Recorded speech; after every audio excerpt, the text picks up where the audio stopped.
What's going on? Brady here. It is time for an update on our Bellanca Cruisair Restoration. But before I get into everything, let's go fly.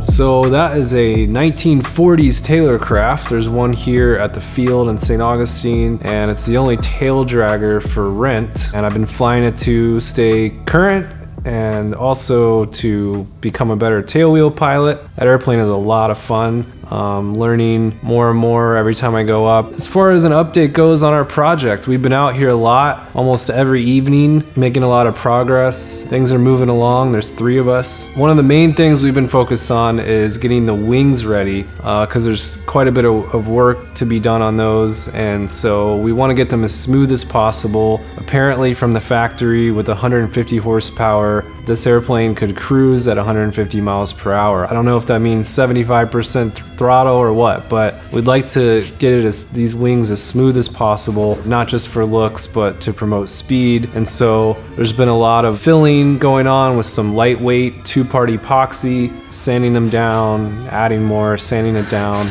just to get everything smooth. Brian's also had to make some repairs. He's repaired the wing root leading edge, also the trailing edge, and he's going to repair the wing tips, which is balsa wood. The aileron wing root had a bunch of old glue and paint, so Dave was going and slowly chipping away at that. That's taken some time. Brian also repaired one of the stringers along the fuselage, and then there's some stripping that's been done. One of the things that I started to tackle was the door of the airplane. It needed to be stripped. We wanted to remove all the paint, get it down to the metal so we can repaint it and do it right. Remove all that weight. There was a bunch of sealant on it. The sealant was really tough to get off. I used bamboo sticks, brass brushes, had to use paint remover and MEK, basically keep it wet with MEK to make it all come off. And so I probably spent 7 or 8 hours just getting the door to where it is now. What the f***? They put the f***ing carpet in between.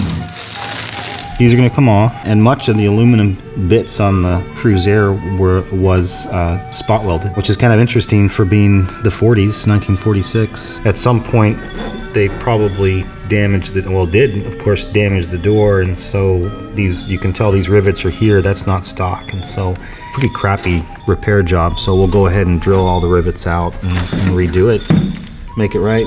We kind of did a hack job on the doubler.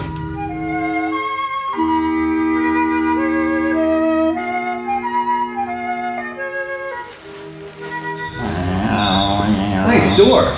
We also stripped the spinner. Same process, put paint stripper on it, carefully removed all the paint from the spinner, and that actually looks in pretty good condition. Holy smokes. Yep, we're making a mess. We will need a different spinner backplate because we found some cracks there. We stripped flap brackets, and then Dave took those over to another hangar and sandblasted them. Also was coated with zinc. We did the same thing to the ashtray. There's an ashtray in the airplane, in the back of the plane. Of course, we don't plan on using it, but we'd like to keep it in there for the nostalgia. Interesting historic feature there. I also stripped the aileron horns.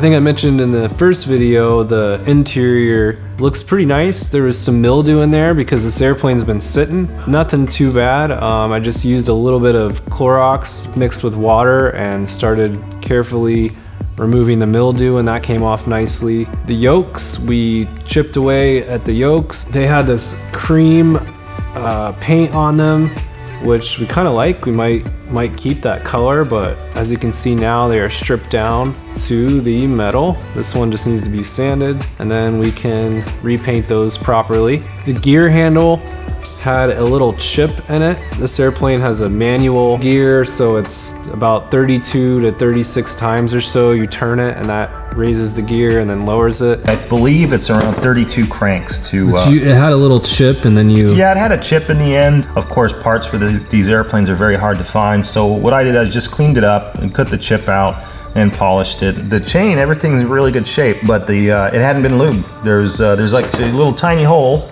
and it says oil, and you put a couple drops of oil in there. Once we oiled that, it freed up. You could barely move it, and so now it's rolling on the way it should. That's what moves this and extends the gear.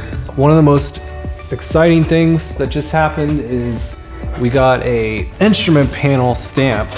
This was stamped in the factory, so this is right out of the factory. We have a blank slate here to work with for our instrument panel, which is very exciting, very rare find from another Cruisair owner. You know, it's just been really cool from the first video, connecting with people, other owners who saw the video, and getting to know some of the guys who also own a Cruisair. One of the biggest topics lately has been the prop. The aromatic prop manufacturer, of course, no longer exists, but there was a guy who was doing overhauls and making new blades, and he apparently is not doing it anymore. A lot of people said that he's just not picking up his phone, so we're trying to figure out what we're gonna do for a prop. We may end up doing a wood prop. Things are moving along here. Since there's 3 of us, it's moving pretty quick. Again, there's been a lot of time spent on the wing. Basically, when we get this wing done, we'll swap it in the cradle with the other one, put the other one on the sawhorses, and then get that one finished